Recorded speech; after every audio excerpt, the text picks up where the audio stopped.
뭐 내가 더 힘들어. 여기 씨 부리고 있는 내가 힘들지. 듣고 있는 여러분들이 힘드냐? 아, 물론 여러분들 힘들죠. 자, 여기까지만 하고 쉬겠습니다. 여기 복잡해요. 여기는 이해해야 되는 파트가 좀 있어가지고 잘 보셔야 됩니다. 최대한 제가 컴팩트하게 설명할게요. 길게 설명해봤자 뭐 저 잘 알지도 못하고요. 불교니까. 네. 그리고 여러분들도 힘들어해. 네, 이 부분은.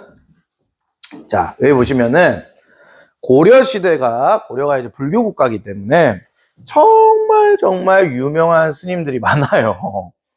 자, 균여, 그 다음에 의천, 그 다음에 진울, 그 다음에 해심, 그 다음에 요새 뭐하노? 요새. 자, 그래서 균여, 의천, 진울, 해심, 요새인데 만약에 야, 이 부분에서 시험 낼 건데 그냥 좀 쉽게 낼게 이렇게 얘기하시면 교수님들이 의천 아니면 진울 둘 중에 한 명을 내십니다. 쉽게 낼게 할 때. 그러니까 양이 제일 많지. 근데 진짜 의천하고 진울 이제 너무 물려. 너무 많이 냈어. 다른 데서 좀 낼까? 그러면 다른 데서 내면 이제 학생들이 진짜 어려워할 텐데. 그러면 킬러 문항으로 내자. 킬러 문항으로 내자 이랬을 때 낸다니까. 누구? 균여, 해심, 요새. 요 셋 중에서 킬러 문항으로 나옵니다. 근데 너무 쉽게 낸다 이러면 의천하고 진울을 낸다고. 근데 요 파트 많이 나오는 파트다, 적게 나오는 파트다? 엄청 많이 나오는 파트예요. 거의 매해 나온다고 여러분들 보시면 돼. 그러니까 우리가 스님들이 우리 앞에서 유명한 스님들이 통일신라 시대 때 신라승려들 유명하죠. 그 다음에 여기 고려 스님들, 요 스님들도 유명하거든요. 그러니까 다 합치면 거기 3명, 여기 몇 명? 5명. 다 합치면 몇 명이지? 8명. 그 8명 중에 한 문제는 반드시 출제되게 돼 있어요. 반드시 출제합니다. 반드시 카나라즈 출제합니다. 아시겠어요? 그러니까 중요하다. 진짜 그러면 좁힌다. 나 근데 다른 거 다 필요 없고 선생님 딱 한 몇 명을만 좁혀 주십시오. 오케이. 그러면 의상, 원효, 의천, 진울 요 4명 중에 한 명 나옵니다. 근데 만약에 어렵게 낸다. 킬러 문항으로 나온다. 그럼 다른 사람 있지. 자, 균여부터 갑니다. 컴팩트하게 갈 거라고 저는 얘기했어요. 자, 전기에 균여하고 이제 의천이라는 스님이 있는데, 균여는 누구의 이제 굉장한 지지를 받았느냐? 중요해. 광종의 지지를 굉장히 많이 받았었습니다. 광종의 지지를. 광종이 균여를 굉장히 아껴 썼다고. 그래서 균여가 화엄종을 중심으로, 화엄종? 그렇죠. 의상대사가 중심으로 했었던 신라 불교 종파죠. 뭐를 하느냐? 너무나도 많이 난립해 있었던 여러 종류의 불교를 조금 약간 통합, 그러니까 왕을 중심으로 해서 통합을 하려고 했었단 말이야. 뭐라고 해야? 절도 많고, 그 절의 종류, 그 교단들도 너무 많고, 그러다 보니까 좀 통합을 해야 될 필요성이 있어가지고 이 사람이 광종의 지지를 받아서 교단 통합운동, 고려의 불교를 어느 정도 통합하려고 노력을 해요. 그래서 어디를 중심으로 해가지고 이 사람이 통합을 하느냐? 중요해. 이름, 귀법사라고 하는 절을 통해가지고 고려 불교의 일단 통합을 추진을 합니다. 그래서 이 사람이 대표적으로 이제 적었던 글이 있는데 보현 10원가라고 하는 저술이 남아 있습니다. 나올 확률 거의 없다고 난 보는데 만약에 균여가 나왔다 이러면은 진짜 킬러무랑으로 이 사람의 저서인 보현 10원가가 나올 수도 있어요. 그러니까 잘 봐주세요. 제가 막 물어보진 않을게요. 그래서 초기에 신라 후기에 정말 많았었던 여러 교단들, 종류들, 불교 종류들을 어떻게 한다? 광종의 지지에 들어서 첫 번째로 통합한 왕실 불교 중심으로 통합한 인물이 누구라고요? 균여라는 사람이 있습니다. 거의 안 나와요. 자, 메인 이벤트는 의천입니다. 자, 의천은 아예 이 사람의 닉네임도 따로 있어. 칭호야. 뭐예요? 대각국사. 대각국사라고 하는 칭호를 받았었습니다. 그래서 대각국사 의천 이렇게 부르는데 출신 자체가 대단해요. 고려 문종의 넷째 아들입니다. 자, 고려의 전성기가 언제였느냐고 보통 물으시면은 의외로 성종 때가 아니에요. 고려의 문벌귀족 그 시기가 굉장히 완숙되고 고려가 최대로 안정됐던 시기가 언제냐라고 묻는다면은 보통 고려에서는 문종 때 최고 전성기라고 얘기를 해요. 근데 이 사람이 업적을 우리가 한 번도 안 했잖아요. 이상하게 업적 잘 안 다뤄줘. 근데 이 문종이 아주 독실한 불교 신자였거든요. 그래서 자기 아들들을 싹 불렀어. 그 뭐라 그러냐. 내가 부처님의 음덕을 얻어서 나라를 이렇게 잘 다스리고 있는데 내 아들 중에 승려 한 명 안 나온다는 게 말이 되냐. 자, 누가 할래? 첫째야, 네가 할래? 아버지, 나를 첫째고 나중에 나라를 이어야죠. 빡빡이 되기 싫다는 거죠. 그러니까 둘째야, 네가 할래? 이러니까 막 휘파람 불고 눈 안 마주치고, 셋째 눈 안 마주치고. 그러니까 이제 넷째가 효심이 굉장히 깊었거든. 아빠를 너무 좋아해. 근데 형들이 다 휘파람 불고 있고 막 우물쭈물하고 이러고 있으니까 아유 씨, 아빠 제가 할게요. 이렇게. 그 아빠가 그래 네가 할래? 이러면서. 그래가지고 이제 이 사람이 훌륭한 스님이 되기 위해서 뭘 보내? 유학 보낸단 말이야. 돈이 많으니까 왕자잖아. 왕자. 고려 왕자가 이게 송나라에 유학을 온 거잖아요. 그래서 송나라에 유학을 했었어. 그래서 머리도 엄청 좋았거든. 거기에 있는 모든 불교 가르침들을 흡수를 빡 해가지고 나중에 이제 화려하게 어떻게 한다? 귀국을 한 거죠. 그러니까 그때 이제 눈치 보고 스님 안 되려고 했었던 형이 왕이 돼 있는 거예요. 형 이름이 숙종. 그래서 숙종이 왔어? 의천아 이러면서 형님 왕이 되셨네요. 그때 스님 안 되려고 바락바락 아빠한테 대들더니 결국 왕이 되셨군요. 뭐 이렇게 그렇지 극적 이러면서 형 나 송나라에서 배운 불교를 널리 퍼뜨리고 싶어. 형 좀 지원 좀 해줘. 지원해 안 해? 어이 동생이 해달라고 하는데 당연히 형으로 됐어. 해줘야죠. 그래갖고 지원을 막 받아요. 그래서 이제 뭐를 만드느냐. 자, 흥왕사. 그 다음에 국청사. 의천이 이제 중심으로 한 절이에요. 그 절중을 외워야 돼. 우리가 의상 하면은 딱 어디가 떠오르듯이? 부석사가 떠오르듯이. 그래서 흥왕사, 국청사를 건설을 하고 엄청나게 많은 업적들, 불교 발전을 이루게 된다 이 말이에요. 그래서 첫 번째가 뭐냐? 교장도감이라고 하는 걸 설치합니다. 교장도감. 불경을 편찬하는 건데 교장도감에서 교장도감에서 뭘 하느냐 중요합니다. 우리 앞에서 배웠었죠. 살짝 예방주사 맞았잖아. 속장경을 간행합니다. 속장경. 우리 앞에 고려가 초조대장경이라고 하는 걸 만들어 놨다 그랬잖아요. 근데 여기에 자기가 딱 보기에 유학파가 보기에 빠진 부분도 많고 보완해야 될 부분도 많아. 그래서 교장도감을 설치해가지고 그 초조대장경을 막 보완을 해. 그걸 뭐라고 한다고요? 속장경이라고 한다고. 그리고 당시에 자기가 공부했었던 불교 논문들 있죠, 논문들. 당시에 이제 스님들이 썼던 논문들 있잖아요, 그 논문들. 그 논문들이 엄청나게 많았는데 그 논문을 어떻게 하냐면 쫙 순서대로 정리해가지고 목록서를 만들어요, 목록서를. 그래서 지금 현재의 불교를 이해하기 위해서는 이 논문들을 쫙 읽어봐야 된다 라고 하면서 논문들의 목록들을 정리를 해가지고 만드는데, 하나로 만드는데 그걸 뭐라고 하느냐, 이름 너무 길어. 당대 불교 관계 논문들을 쫙 순서대로 정리해가지고 깔끔하게 다이제스트해서 목록으로 만든 게 뭐냐면은 이름 길어. 심편제종교장 총록이에요. 심편제종교장 총록. 그래서요, 당시 정말 유명했던 불교 논문들을 정리해놓은 목록서예요. 이 사람이 이거 유학파니까 가능한 거죠. 그러면 불교만 이렇게 했느냐? 아니야. 이때 당시에 숙종에게 자기 형님한테 건의를 해가지고 내가 중국에서 생활을 해보니까 화폐를 정말 열심히 사용을 하더라. 우리 옛날에 송나라 역사 배웠었잖아. 네.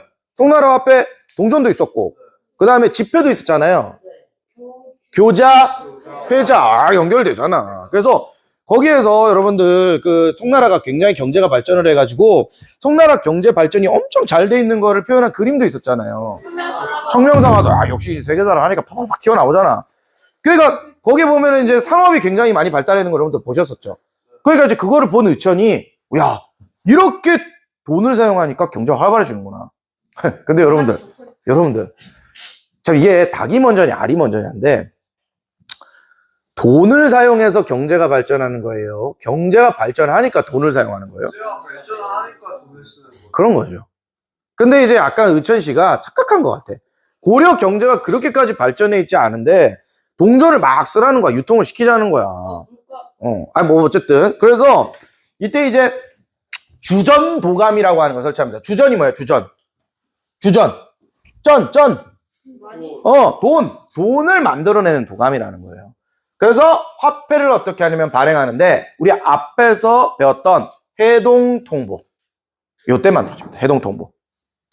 앞에 뭐 있었어? 자, 다시 건원중보, 해동통보, 사만통보, 활구, 그다음 공양왕 때 저하 이런 거 있었잖아. 그런 것처럼 이때 해동통보 만들어진다고. 주전도감에서 그죠? 가장 엑기스 의천하면은 가장 시험에 많이 나오는 정말 피자로 치면은 페페로니 같은 거. 교선 통합운동입니다. 미음은 별표 크게 치세요. 정말 의천을 물어볼 때 쉽게 나오면은 당장 이거 물어봅니다. 뭐냐? 우리 앞에서 신라 말에 원래 신라 중대에서는 교종이 유행했었잖아. 교종은 어떻게 하면 깨달음을 얻지? 불경을 읽고 그리고 생각해서 깨달음 얻는 거잖아요. 근데 나중에 뒤에 책 안 읽어도 깨달음을 얻을 수 있다. 그죠? 참선과 수행을 통해 가지고 오! 하고 깨닫는 거 있을 수 있다 라고 했었잖아. 그게 뭐야? 선종. 그래서 신라 중대에는 교종, 그 다음에 신라 하대에는 선종, 풍수지리설 이렇게 여러분들이 외웠었잖아요. 자, 고려에 들어오니까 그 두 개의 종파가 대립합니다. 알이 먼저냐? 닭이 먼저냐? 이런 거 갖고 막 싸우는 거예요. 그래서 이제 어떻게 하느냐? 방법을 제시합니다. 이 방법을 제시하는데 중요해. 교종과 선종을 통합하겠다. 뭐를 중심으로? 교종을 중심으로 선종을 통합하겠다. 그래서 교종, 선종, 퓨! 파방 해가지고 만들어진 게 뭐냐면 고려 천태종이라고 합니다. 천태종. 그러면 아니 그렇게 막 억지로 이렇게 막 통합시키면 통합이 됩니까? 논리적으로 왜 그거를 통합하고 어떻게 하면 우리가 깨달음을 얻을 수 있는지 논리적으로 설명을 해야죠. 합리적으로. 그래서 제시한 게 뭐냐면 방법이 이겁니다. 중요해. 교관겸수라고 하는 거를 주장합니다. 교관겸수. 교관겸수가 뭐냐? 교와 선의 수행 방법을 모두 사용하는데 이게 무슨 말이냐? 교종의 방법과 선종의 방법을 아울러서 어떻게 해야 된다? 같이 수행해야 된다는 거지. 그러니까 책도 열심히 읽고 그 책을 읽고 난 다음에 이것을 왜 하셨는지에 대해서 뭐 해야 된다는 거예요? 수행을 해야 된다는 거예요. 그러면 뭐가 온다고요? 깨달음이 온다라고 얘기를 했다고. 그래서 교선 통합운동을 적극적으로 전개해가지고 고려 불교, 교종과 선종의 통합을 주장했던 사람이 누구냐면은 의천입니다. 천태종, 교관겸수 전부 외워두셔야 됩니다. 정말 많이 나와요, 이 사람은. 자, 정리. 위에 거 빼고. 자, 교장도감을 설치해가지고 뭘 가능했다고? 속장경. 당시 불교 논문들의 목록을 싹 다 정리했어. 뭐예요? 신편, 제종, 교장, 총록. 숙종회에 건의해서 화폐 발행했어. 주전도감 설치해서 뭐를? 해동통보 발행하고 교선통합운동을 제시를 하는데 뭐 중심에서 뭐를 통합한다? 교종을 중심으로 선종을 통합한다. 그 통합의 방식, 그 수행의 방식은 교관, 겸수, 교종의 방법과 선종의 방법을 어떻게 해야 된다? 모두 같이 시행해야 된다. 이렇게 주장했단 말이야. 그러면 이 의천과 반대쪽 이제 후기에 진울. 진울은 보조국사라고 불리우는데요. 어느 시기 때 활동했던 사람이냐? 무신정권 시기 때 활동했던 사람이에요. 그런 무신들이 이때 권력을 잡고 마음대로 불교를 어떻게 하냐면 좌지우지하고 있을 때고 스님들도 누구한테 달라붙어가지고 무신정권의 집권자들한테 달라붙어가지고 뭐 하는 거야? 아부 떨고 있는 그런 상황이야. 왜냐하면 무신한테 대항했다가 불교 다 날아갈 수 있잖아. 실제로 그 무신 정권에 반대해가지고 스님들이 반란을 일으켰던 적이 있었거든요. 무신 집권기 때. 그래서 많은 승려들이 이때 어떻게 하냐면 타락합니다. 스님이 고기 먹고 네? 오토바이 타고 두두두두두두두 바퀴 들고 막 이야 바라바라바라밤 이러면서 여자들한테 야 타 이러면서 스님이 대머리라뇨. 스님 깎은 건데. 그러니까 이거는 그냥 오버한 거고 이런 방식으로 어떻게 하냐면 스님들이 타락했었단 말이야. 그러니까 이제 깨끗한 스님이었던 진울은 통탄을 금치 못하겠구나. 어찌 우리 불교가 이렇게 썩었단 말인가. 무신들한테 아부하는 놈들 왜 이렇게 많단 말인가. 그래서 이제 이렇게 주장을 하는 거죠. 우리 이렇게 살지 말자. 우리는 깨끗하게 살자. 그래서 뜻있는 승려들끼리 모여가지고, 그죠? 낮에는 뭐 합니까? 밭 깔고, 그죠? 저녁에는 뭐 합니까? 나왔냐? 뭐예요? 연불 외우고, 공부하고, 그렇게 하자는 거죠. 오케이? 진짜 감동이다. 우리 지민이 진짜 감동이다. 그죠? 우리 옛날에 수도원 운동이라고 있었잖아. 기억나? 쌤하고 세계사 했을 때 수도원 운동. 너무 크리스트교가 타락하니까 수도원이라는 걸 만들어가지고 낮에는 밭일하고 저녁에는 기도 드리고 그렇게 깨끗하게 살자. 무슨 수도원? 클리닝 수도. 봐봐. 이거 얼마나 잘해. 그거하고 다를 게 없어. 그러니까 지민이가 저거 수도원 운동이네? 이렇게 얘기하잖아. 나 이런 거에서 진짜 정말 찡한 감정을 느껴요. 너무 감동이라고. 근데 저놈은 수도원 운동이 뭔지 몰라. 수도? 물 나오는 데인가? 이러면서. 기억 안 나? 기억나? 그 세 가지 있었잖아. 크리스트교 사회에서 있었던 큰 사건 세 가지. 우리 그때 세계사 시간에 배운 거. 첫 번째가 뭐였어? 동서교회의 분열. 동서교회 분열 왜 있었어? 비잔티움 제국 황제 레오 3세의 성상숭배 금지령. 그래가지고 두 개로 나눠지잖아, 뒤에. 로마 가톨릭과. 그래. 야, 그거 비슷하다고. 그래서, 거기는 클리니스톤이었잖아. 여긴 절일 거 아니야. 자, 이름이 뭐냐? 수선사라고 하는 절입니다. 수선사. 지금은 수선사가 아니에요. 지금은 전라남도에 여러분들 순천에 있는 송광사라고 하는 절이 있어요. 송광사. 진짜 예뻐. 진짜 너무 예뻐. 제가 송광사 가봤거든요. 그래서 갔는데 너무 예뻤어. 박물관도 있고. 그러면 그 순천 송광사에 누구의 그 사진이란다 그림이 콱 하고 걸려 있을까? 진울이죠, 진울. 예, 그래서 이거를 뭐라고 하냐면 이제 수선사 결사운동이라고 하는데, 결사라는 거는 뜻 있는 사람들끼리 모여가지고 조직을 하는 걸 결사라 그래요. 그래서 이때 깨끗하게 살자라고 하는 스님들이 모여서 노동을 중시하고, 그 다음에 수행을 중시하는 이런 운동을 했는데 수선사 결사운동이라고 한다. 불교 정화운동이라고 보시면 되겠죠. 네. 그래서 이 사람이 이제 어떤 종파를 만드냐면 이 사람도 마찬가지예요. 앞에 있던 의천하고 비교해가지고 이 사람도 교선 통합운동을 합니다. 근데 이 사람 좀 의견이 달라. 어떻게 다르냐? 선종을 중심으로 뭘 통합해야 된다? 교종을 통합하자고 그랬거든. 그래서 선종 중심으로 교종을 통합한다. 그래서 선종, 교종, 표전, 부왕 해가지고 만들어진 게 뭐예요? 조계종이라고 하는 종파가 만들어진다. 그러면 이 사람은 앞에 있던 여기는 교광겸수였잖아. 여기는 이제 뭘 주장하느냐? 자, 두 가지 있습니다. 정의 쌍수, 도노 점수. 자, 중요해. 정말 많이 나와. 정의 쌍수, 쌍꺼풀 수술 아닙니다. 도노 점수, 돈 들어가니까 뭐 돼지 아니에요. 예, 돼지가 몇 점, 5점 뭐 이런 거 아닙니다. 자, 정의 쌍수가 뭐냐? 말 그대로야. 앞에 있던 교광겸수하고 똑같아요. 한자만 다르지만 교와 선의 수행 방법을 어떻게 해야 된다?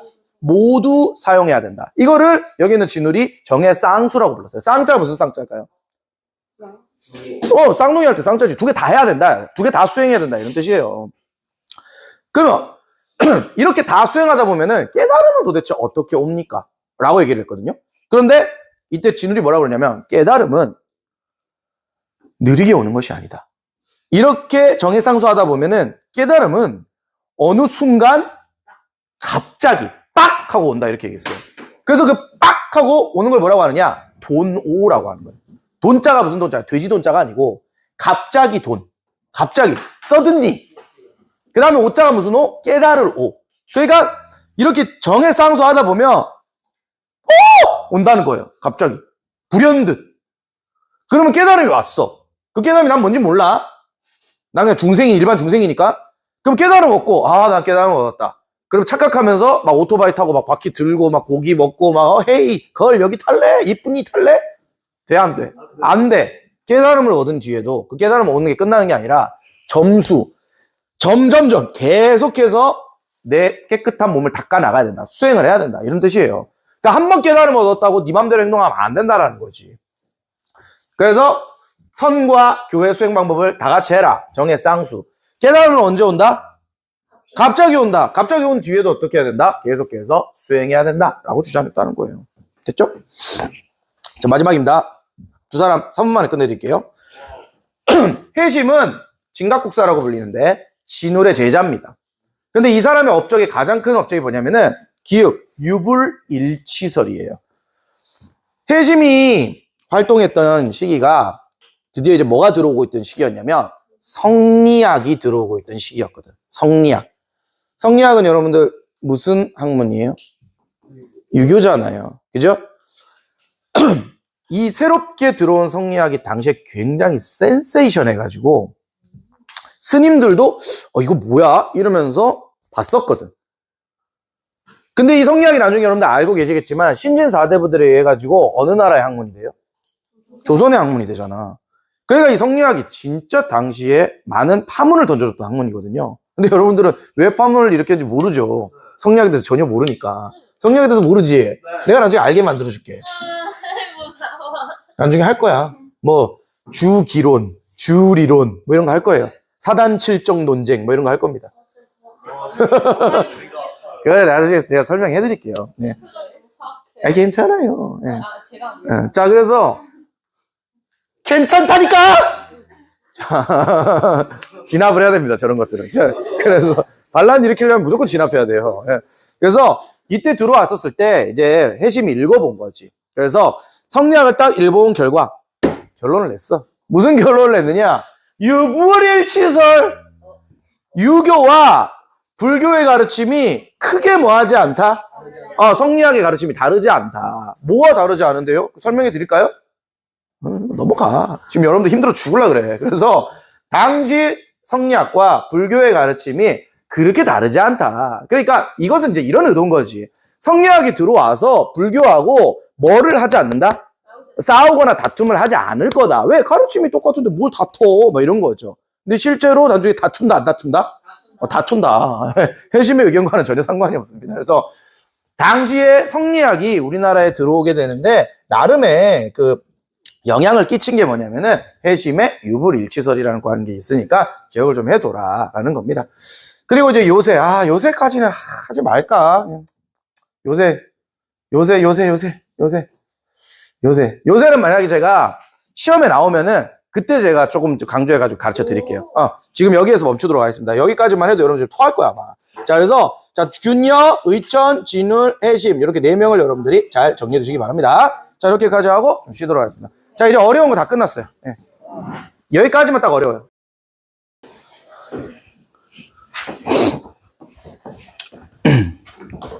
자, 문화사입니다. 그 문화사는 여러분들